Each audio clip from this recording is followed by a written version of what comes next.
The next day I caught only a glimpse of Zinaida. She drove away somewhere with the old princess in a hired carriage. On the other hand, I saw Lushin, who, however, barely deigned to bestow a greeting on me, and Malevsky. The young count grinned and entered into conversation with me in friendly wise. Among all the visitors to the wing, he alone had managed to effect an entrance to our house, and my mother had taken a fancy to him. My father did not favor him and treated him politely to the point of insult. "Ah, Monsieur le Page," began Malevsky, "I am very glad to meet you. What is your beauteous queen doing?"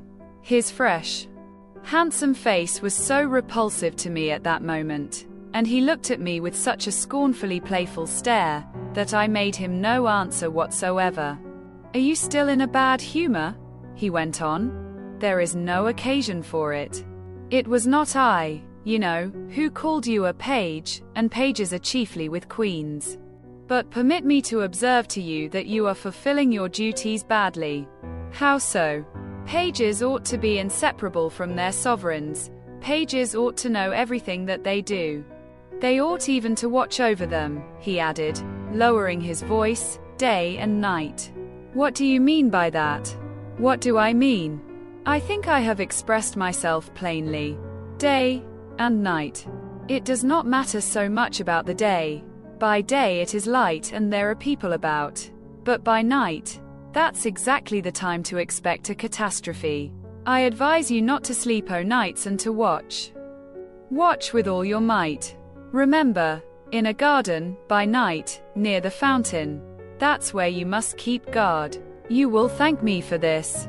Malevsky laughed and turned his back on me. He did not, in all probability, attribute any special importance to what he had said to me.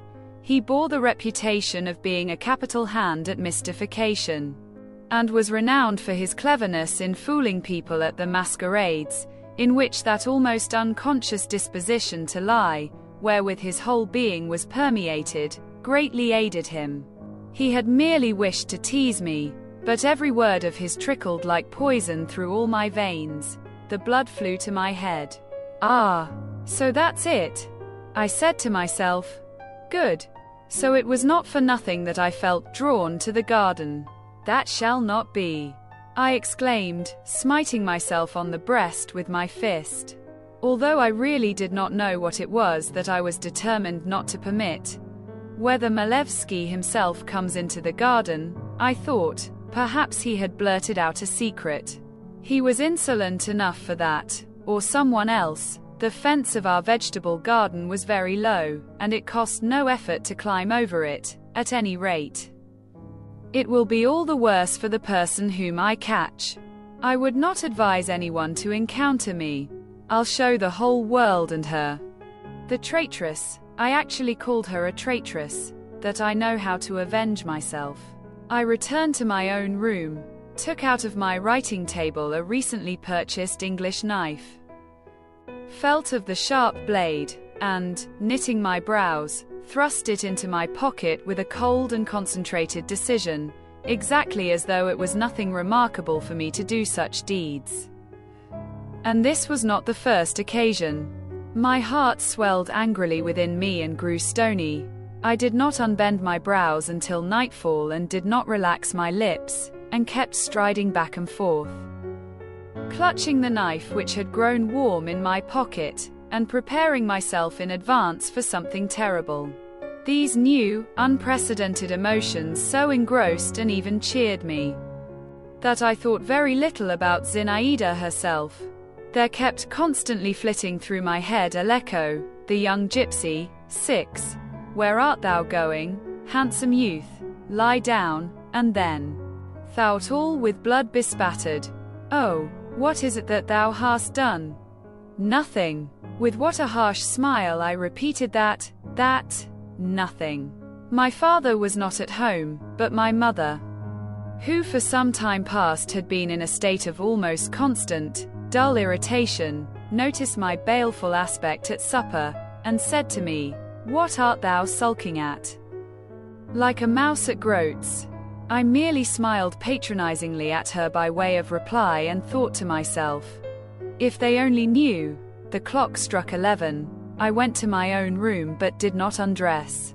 I was waiting for midnight. At last it struck.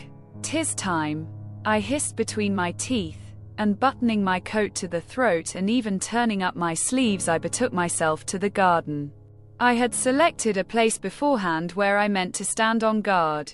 At the end of the garden, at the spot where the fence, which separated our property from the Zasyekins, abutted on the party wall, grew a solitary spruce tree.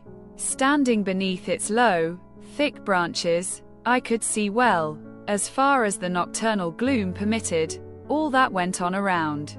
There also meandered a path which always seemed to me mysterious. Like a serpent it wound under the fence, which at that point bore traces of clambering feet, and led to an arbor of dense acacias.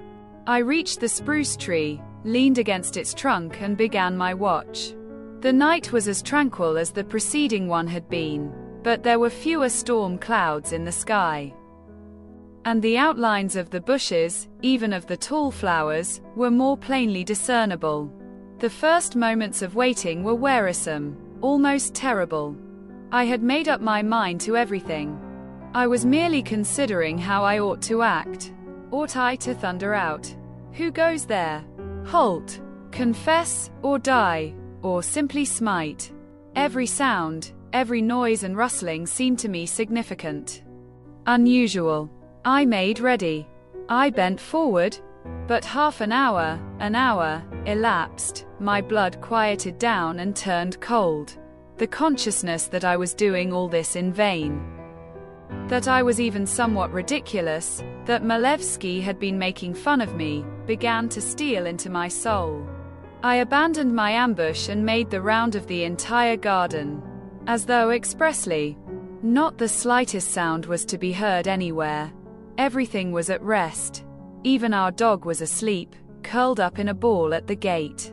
I climbed up on the ruin of the hothouse, beheld before me the distant plain, recalled my meeting with Zinaida, and became immersed in meditation. I started. I thought I heard the creak of an opening door, then the light crackling of a broken twig. In 2 bounds I had descended from the ruin, and stood petrified on the spot. Swift, light but cautious footsteps were plainly audible in the garden. They were coming toward me. "Here he is! Here he is!" At last, darted through my heart. I convulsively jerked the knife out of my pocket, convulsively opened it. Red sparks whirled before my eyes. The hair stood up on my head with fright and wrath. The steps were coming straight toward me. I bent over, and went to meet them. A man made his appearance. My God! It was my father. I recognized him instantly, although he was all enveloped in a dark cloak, and had pulled his hat down over his face. He went past me on tiptoe. He did not notice me, although nothing concealed me. But I had so contracted myself and shrunk together that I think I must have been on a level with the ground. The jealous Othello, prepared to murder, had suddenly been converted into the schoolboy. I was so frightened by the unexpected apparition of my father that I did not even take note, at first, in what direction he was going and where he had disappeared. I merely straightened up at the moment and thought, why is my father walking in the garden by night, when everything around had relapsed into silence? In my alarm I had dropped my knife in the grass, but I did not even try to find it. I felt very much ashamed. I became sobered on the instant. But as I wended my way home, I stepped up to my little bench under the elder bush and cast a glance at the little window of Zinaida's chamber. The small, somewhat curved panes of the little window gleamed dully blue in the faint light which fell from the night sky. Suddenly their color began to undergo a change. Behind them, I saw it clearly. A whitish shade was lowered, descended to the sill, and there remained motionless. What is the meaning of that? I said aloud, almost involuntarily. When I again found myself in my own room, was it a dream, an accident, or? The surmises which suddenly came into my head were so new and strange that I dared not even yield to them.